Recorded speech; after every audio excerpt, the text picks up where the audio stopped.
algo aquí después de la palabra que nos dio el compañero camarada Víctor. Allí, pienso yo que es necesario señalar algo, pues el camarada Víctor dice, nosotros no producimos.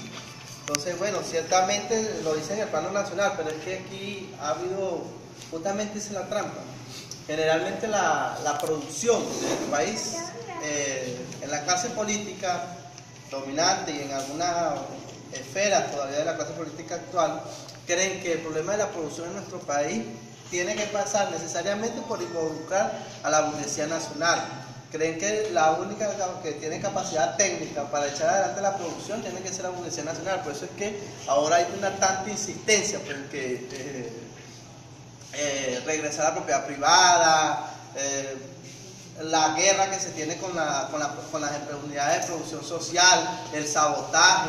Y nosotros, al parecer, no nos damos cuenta que se nos ha venido infiltrando en todas las esferas, pues, en todas las situaciones. Ahora venía con el camarada Willy caminando y vimos una pinta en la pared que nos pareció muy buena. Decía, si es corrupto, no es chavista. No es chavista. Entonces, esa es una de las situaciones en cuanto a lo que se está dando en la batalla desmoralizadora por parte de los sectores que generalmente dominan la renta económica de nuestro país, que se expresa en dólares. Fíjense algo muy puntual. Primero hay que empezar por señalar, cuando uno habla de la guerra económica y de los males que estamos viviendo ahorita, que desde el 99 hasta ahorita declaró el vicepresidente Arriaza que se han distribuido en inversión social y en todos los programas sociales de la revolución 1.2 billones de bolívares, que serían 1.200 millones de bolívares, de bolívares en el caso de la inversión social en estos 15 años. Eso fue durante la declaración de la memoria y cuenta. Aquí en Venezuela había 300.000 pensionados. Ahí en la actualidad 2.400.000. Entonces nosotros nos ponemos a evaluar cómo es eso que se ha hecho tanta inversión social, que se ha distribuido tanto dinero y aún persiste una serie de fenómenos que nos hacen pensar nosotros que estamos peor que en cualquier otro país del mundo, que eso es lo que generalmente se escucha en las calles. Esto es producto de ¿qué? De un severo desconocimiento de la situación que está pasando en el país, porque nosotros como partido, como el PSUV y como particularmente nosotros somos una corriente dentro del partido, tenemos una gran tarea de difusión, agitación y propaganda en cuanto a los elementos de la guerra económica. Nosotros tenemos que denunciar cuáles son nuestros verdaderos enemigos, porque la gente en la calle está confundida. La gente en la calle piensa que el gobierno es el que maneja la distribución de los alimentos, que el gobierno es el que maneja todos los dólares, porque la burguesía acá responde y dice, bueno, está el gobierno, nosotros, pero nadie se pone a analizar que el 71% de las importaciones en este país la hace el sector privado, esa burguesía nacional, el 71%, y eso no lo digo yo, lo dice el Instituto Nacional de Estadística. Gracias. Que por lo menos yo creo que ese es el ente rector de la estadística de este país. 71% de las exportaciones las maneja el capital privado. Hablan de Jordani, de la carta del tiempo de Jordani, y Jordani en el 2011 sacó un artículo del Foro del Orinoco y hacía referencia a, él lo saca en el primer trimestre del 11, sería por ahí febrero, marzo, más o menos, hacía referencia al 2010. Entonces, en cuanto a la cartera de finanzas que se expresa en dólares, son los dólares que recibe la nación y el Estado se los da a esas comercializadoras y a esas exportadoras. Jordani decía que sacaron una cuenta en el 2010 cuánto se necesitaba en dólares para importar todas las mercancías que nosotros consumimos, que como dijo Víctor, no producimos casi ninguna, por no decir ninguna. Entonces la cuenta da 14.000 millones de dólares para la importación de esos sectores. Esa es una cuenta oficial que le habían sacado desde el Ministerio de Finanzas. Los sectores se iban a radicalizar porque ellos no decían que eran 14.000 millones de dólares, que eran 90.000 millones de dólares. Eso fue lo que estaban pidiendo para 2010. Lo que decir que este fenómeno no es nuevo. Ahorita se acrecienta más porque nosotros no terminamos de comprender que una cosa era el proceso cuando estaba el camarada Chávez y una cosa era el proceso con el camarada Maduro. El camarada Chávez tenía una fuerza más grande, un liderazgo más acentuado, mayor poder, entonces de repente nos los matan, desaparecen físicamente y queda el camarada Maduro maniobrando la situación. Camarada se sentaba con esos sectores de la burguesía nacional y le decía, bueno, voy a pagar los dólares para esto, pero es para esto, no te quiero ver guarimpeándome eso, pues si no te destruyo empresarialmente. Y varias veces no se acuerdan ustedes que amenazó por traer papel higiénico de uno de estos países de América Latina, no sé si era... Creo que Brasil, y lo amenazó directamente al sector, mira, te di dólares y no me has traído nada. Lo tienes escondido, te voy a inundar el mercado con papeles. Eso es una forma primaria de una especie de nacionalización de la importación. Varias veces nos amenazó, que nos vean esta jugada, les inundó el mercado y bueno, ahí sí vas a tener que terminar de sacar esa mercancía, pues ya sabes que estás ponchado, compadre, te vas para afuera, como decía en su lenguaje. Entonces, esto se lo traigo a votación, ¿por qué? Porque eso le resulta mucho. Una de las medidas que nosotros tenemos que apuntar en esa situación es verificar por varias cosas. Una, revisar bien todas las cadenas importadoras. Nosotros teníamos una lista, la lista de las 20 principales empresas a las cuales se les entregó dólares. Esa lista, en nuestro papel contra la guerra económica, depende mucho de eso, de difundir esa lista, de decirle al pueblo quién está detrás de esa situación, porque el Estado ha entregado dólares y como le dije, el fenómeno del 2010 igual se siguió repitiendo, ha entregado dólares incluso de más, porque hay que darle sobregrados a ellos que andan en el acaparamiento.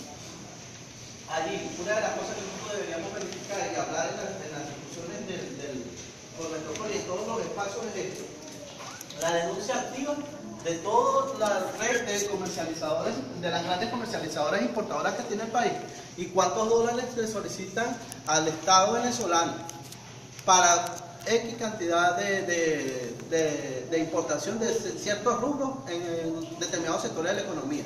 Ahí Aristóbulo Isturi, que desde Anzoátegui también denunciaba algo. Se aprueba una cartera de finanzas para la camarada Rosalba, para que traigan caucho. Y la camarada Rosalba no solo deja de traer caucho porque empieza a especular a ver qué negocio le rinde más, porque eso era para caucho, le aprobaron, por ejemplo, vamos a ponérsela más fácil, se la aprobaron por medicamento, a 6.30 porque es un preferencial, entonces le salió baratito. La camarada no trajo los medicamentos, sino que se trajo caucho, porque el caucho es más caro, y no conforme con eso también lo escondió y lo acaparó, pues. Entonces nosotros encontramos mercancía por ahí y pocos son los presos, poca es la gente. Entonces ahí es donde nosotros tenemos que hacer el trabajo de denunciarle a quien tiene esa situación. Y aquí hay que estar claro en algo. Ustedes dirán, bueno, ¿y por qué el gobierno le da esa cantidad de dólares siempre a esa misma burguesía importadora? Porque es que esta burguesía nacional importadora que se creó a imagen y semejanza de la renta petrolera, desde que nuestro país fue adelante con el boom petrolero, de los tiempos de Gómez, que pasó casi, ¿cuánto pasaría Gómez? 30 años, ya 35, fue que se murió. Ajá. Imagínate, ajá. Entonces ahí se creó el modelo de Estado burgués dependiente del petróleo y ciertos sectores de la burguesía nacional adocenado ahí a la renta petrolera. Esa burguesía no es sola, nosotros no estamos enfrentando solo una burguesía. Cuando nosotros decimos que somos antiimperialistas, no es porque se nos ocurrió.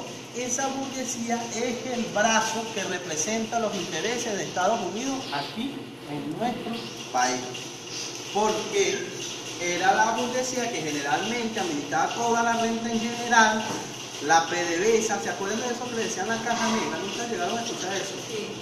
La caja negra de PDVSA, que eso no se manejaba, pues el problema de las divisas expresadas en dólares. Entonces esa burguesía es la que generalmente funciona, son los correligionarios en estas tierras de la política del imperialismo. Entonces, ahí es donde está el meollo del asunto. Nosotros tenemos dos contradicciones fundamentales. Una con la burguesía nacional, que llegó a su punto cúspide, que depende directamente del imperialismo estadounidense. Y entonces ese es un gran papel también de nosotros revolucionarios. Nosotros tenemos que estar claritos que la burguesía nacional que nosotros tenemos, llámese Mendoza, toda la burguesía nacional, nunca, jamás, ni siquiera se nos ocurre imaginarnos que va a cooperar con los intereses de la patria. Eso de decirle apátrida a la burguesía nacional es prácticamente que casi que está sobreentendido, pues, porque de lógica, su lógica exacta y su propia génesis son burgueses aquí en esta nación porque responden a los intereses de Estados Unidos en unas condiciones de la calle, en unas condiciones de granjear la limosna que Estados Unidos dejaba aquí de los usufructos de la renta petrolera que se expresaba en dólares. Y así históricamente. 100 años, vamos a analizar este caso, la burguesía nos quiere tirar la pelota para el lado de la cancha contraria. Ustedes no producen. 100 años ha tardado la burguesía aquí venezolana. Y en 100 años, ¿qué ha hecho sobre la productividad del país? ¿Ah? En 100 años, ¿qué ha hecho desde la aparición del petróleo? Porque ahí está otro asunto.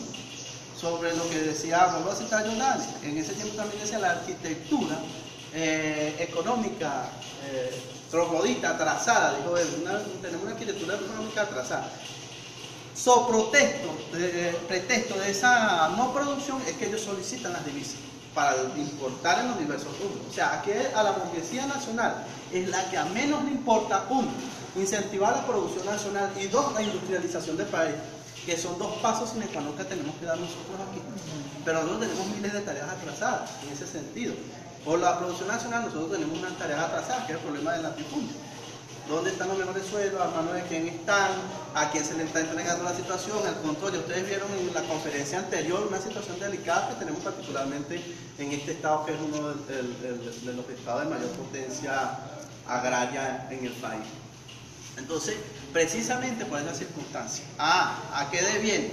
Eso genera una serie de fenómenos, una sociedad viciada, acostumbrada al rentismo, y eso que dice Víctor, que ahora medra. Vamos a hacer una cuenta. Aquí se declara, el desempleo bajó. La producción ni siquiera se movió.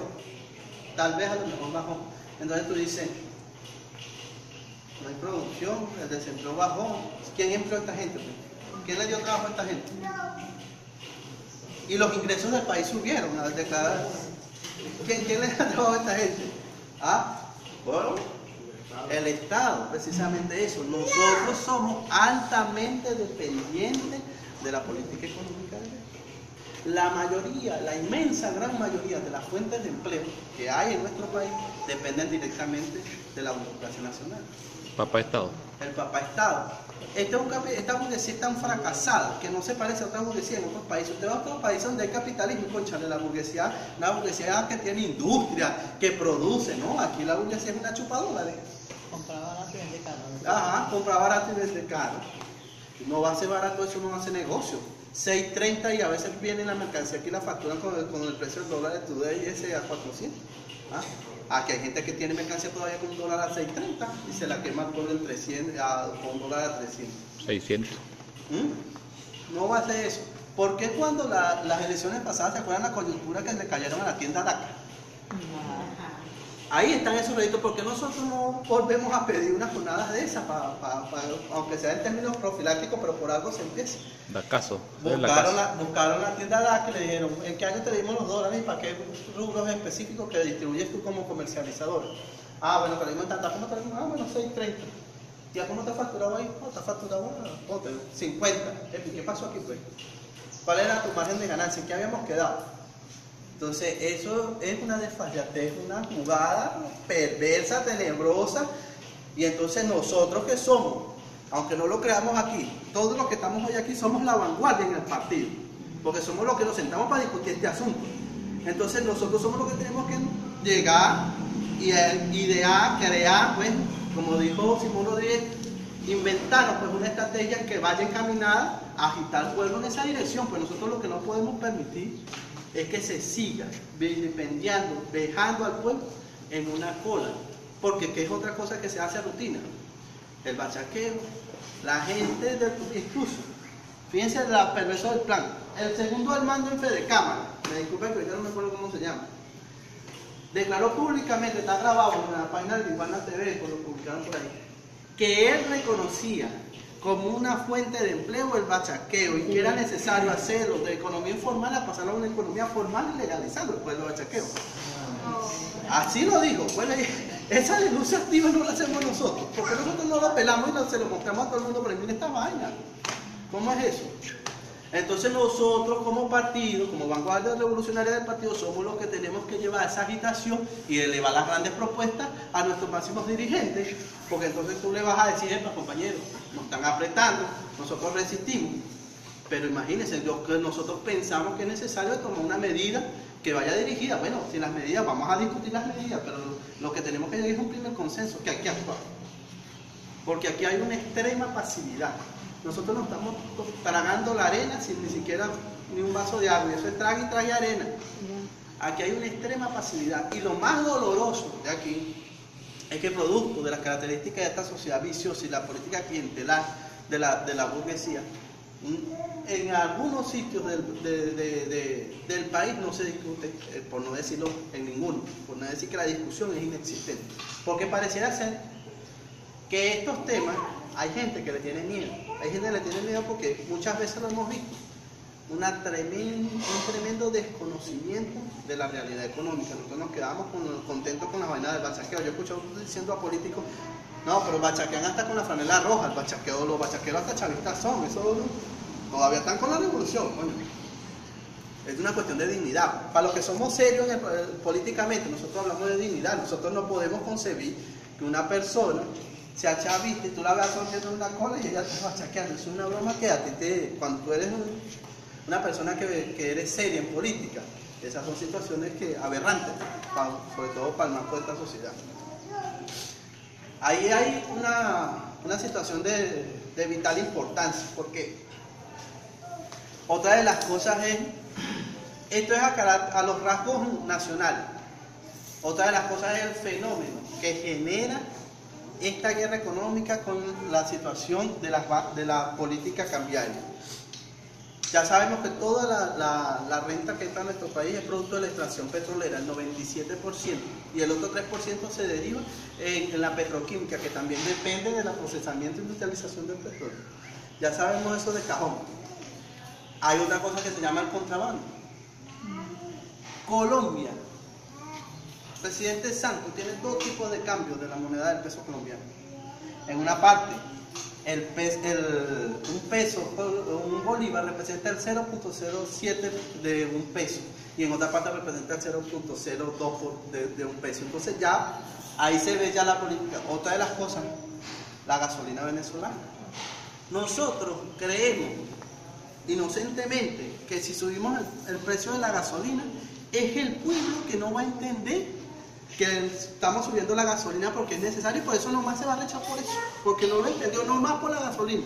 Pero lo que no vemos un descubierto completo es que tras el negocio de la gasolina y del contrabando, nosotros le inventamos 80% de la gasolina que consumen los colombianos. El 80% de la gasolina que se consume en Colombia se la damos nosotros, es nuestra. Y tras esos contrabandistas está también una mafia distribuidora de alimentos. Entonces tú le tiras por la gasolina y ellos te apretan aquí con la broma del alimento, por la comida. Y eso es lo que genera, eso es lo que ellos andan generando grandes compulsiones.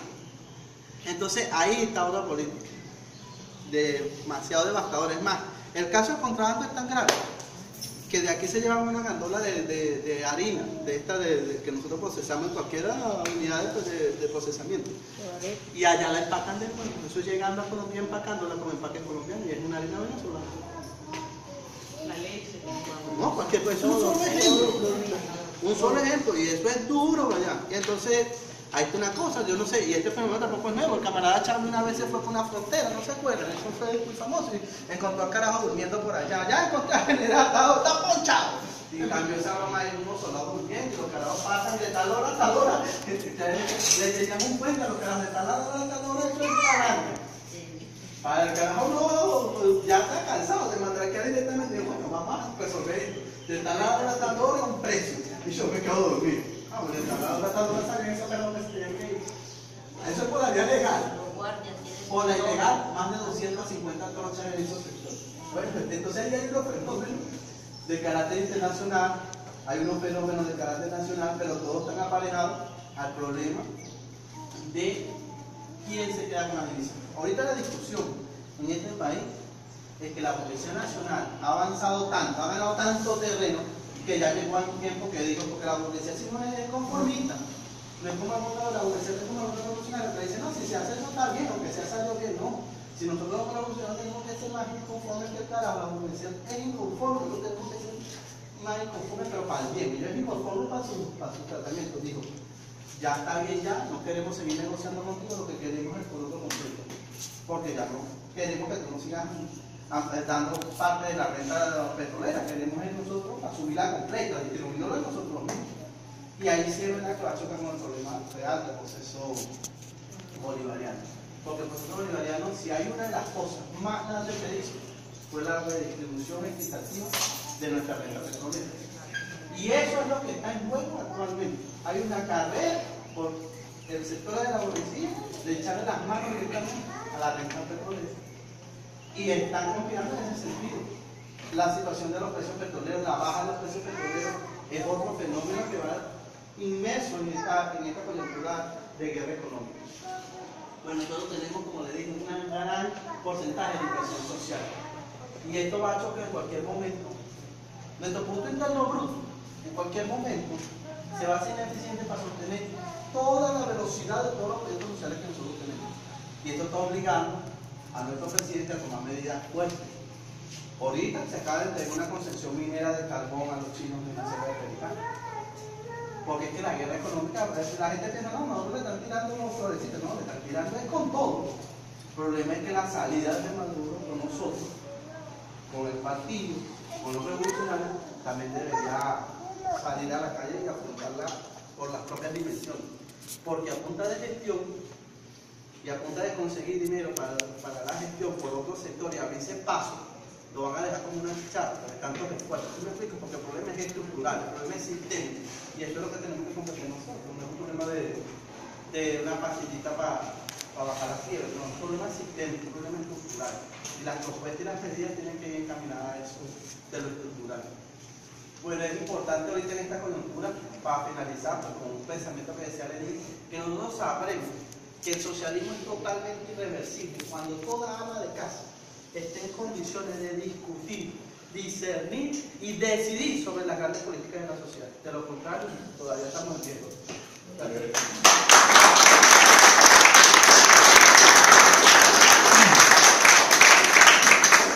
Bueno, vamos a abrir un espacio, una ronda de preguntas. Profesora.